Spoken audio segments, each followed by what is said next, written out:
Hello students, हम digital logic design का subject discuss कर रहे थे, जिसमें हमने अपने प्रीवियस लेक्चर्स के अंदर देखा हाफ एडर क्या होता है, फुल एडर क्या होता है और हाफ सब्ट्रैक्टर क्या होता है। ये तीनों कम्बिनेशनल सर्किट हमने अपने प्रीवियस लेक्चर्स के अंदर डिस्कस किए। आज हम बात करेंगे मल्टीप्लेक्सर के बारे में, जो आपके पास एक और टाइप है कम्बिनेशन सर्किट की। देखेंगे कि मल्टीप्लेक्सर क्या होता है और किस तरह से ये वर्क करता है। तो चलिए स्टार्ट करते हैं। A combinational circuit that selects one input from many inputs and forwards it to a single output line। कि ऐसा कम्बिनेशनल सर्किट जो बहुत सारी इनपुट्स में से एक इनपुट को सिलेक्ट करता है और फिर उसको फॉरवर्ड कर देता है सिंगल इनपुट लाइन के ऊपर। इसको समझने के लिए एक डायग्राम बनाते हैं कि आपके पास ये एक मल्टीप्लेक्सर है।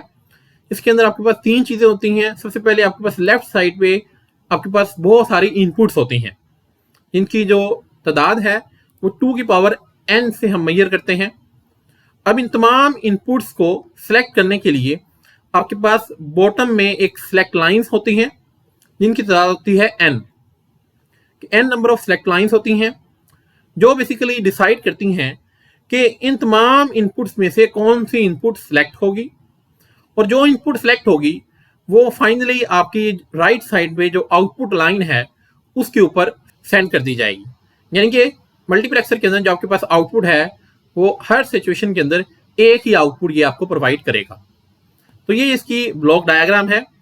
आगे बढ़ने से पहले हमारे चैनल को सब्सक्राइब कर लें ताकि आने वाली तमाम वीडियोस आप तक टाइमली पहुंच सकें। इस डायग्राम को लेकर आज हम सबसे छोटा मल्टीप्लेक्सर यानी कि 2x1 मल्टीप्लेक्सर को डिस्कस करेंगे। तो हमारे पास 2x1 मल्टीप्लेक्सर का मतलब क्या होता है, यहाँ पर आपके पास 2 इनपुट्स होंगी और एक आउटपुट होगी।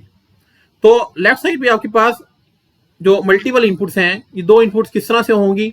अगर मैं यहाँ पर n की वैल्यू 1 ले लूँ तो यहाँ पर ये क्या बन जाएगा, 2 की पावर n मतलब 2 की पावर 1 बन जाएगा। तो 2 की पावर 1 का मतलब क्या होता है, 2 होता है। यानी कि आपके पास यहाँ पर 2 सिलेक्ट लाइन्स हो जाएंगी और आउटपुट तो आपके पास होती ही 1 है। और बॉटम के अंदर हमारे पास क्या है, सिलेक्ट लाइन्स हैं जो कि n होती है। n की वैल्यू मैंने क्या ली है, 1 ली है। तो 2 इनपुट्स के अगेंस्ट आपके पास सिलेक्ट लाइन कितनी होगी, एक सिलेक्ट लाइन होगी। सिलेक्ट लाइन का जो रोल है मल्टीप्लेक्सर के अंदर वो बहुत ज्यादा इंपॉर्टेंट होता है, क्योंकि बेसिकली ये सिलेक्ट लाइन ही डिसाइड करती हैं कि इन इनपुट्स में से कौन सी इनपुट सिलेक्ट होगी और वो आउटपुट को फॉरवर्ड की जाएगी। एक एग्जाम्पल से अभी देखेंगे कि सपोज आपके पास ये जो 2 इनपुट्स हैं इनको हम रिप्रेजेंट करने के लिए यहाँ पर लेते हैं I1 I2, ये 2 इनपुट्स हैं। आउटपुट को हम रिप्रेजेंट करते हैं F से, और बॉटम के अंदर ये जो सिलेक्ट लाइन है इसको हम कहते हैं कि यहाँ पर ये S सिलेक्ट लाइन है। अब यहाँ पर हम आपके पास S के अंदर 2 तरह की आप वैल्यूज सेंड कर सकते हैं। S के अंदर यहाँ तो आप 0 को फॉरवर्ड करेंगे और यहाँ आप 1 को फॉरवर्ड करेंगे, क्योंकि ये डिजिटल सर्किट है और हम यहाँ पे बाइनरी नंबर्स का इस्तेमाल करते हैं। तो बाइनरी के अंदर यहाँ तो 0 होगा या 1 होगा। 2 पॉसिबिलिटीज हो सकती हैं। एक के अगेंस्ट हम I1 चूज करेंगे और दूसरे के अगेंस्ट हम I2 चूज करेंगे। तो सपोज करें मैं इस सिलेक्ट लाइन के ऊपर 0 को फॉरवर्ड करता हूं। अब जब 0 फॉरवर्ड करेंगे तो हम इसके लिए सेट कर देते हैं कि I1 जो है ये आपकी आउटपुट में फॉरवर्ड हो जाएगा, यानी आउटपुट में क्या आ जाएगा, I1 आ जाएगा। तो ये आपकी पहली पॉसिबिलिटी बन जाएगी। अब इसके अगेंस्ट हम लॉजिकल एक्सप्रेशन भी साथ साथ बना लेते हैं कि इसकी लॉजिक एक्सप्रेशन क्या बनेगी, इक्वल कि हमने जब S के ऊपर 0 फॉरवर्ड किया, इट मीन्स अगर हम इसको इस तरह से लिख सकते हैं S नॉट, कि S कंप्लीमेंट जब हमने फॉरवर्ड किया तो हमें क्या मिला, I1 मिला। तो ये बन जाएगा S नॉट इंटू I1। ये हमारी पहली मिन टर्म बन जाएगी। अब नेक्स्ट हमारी सेकंड पॉसिबिलिटी क्या हो सकती है कि मैं यहाँ पर 0 नहीं 1 को इस सिलेक्ट लाइन के ऊपर भेज देता हूँ।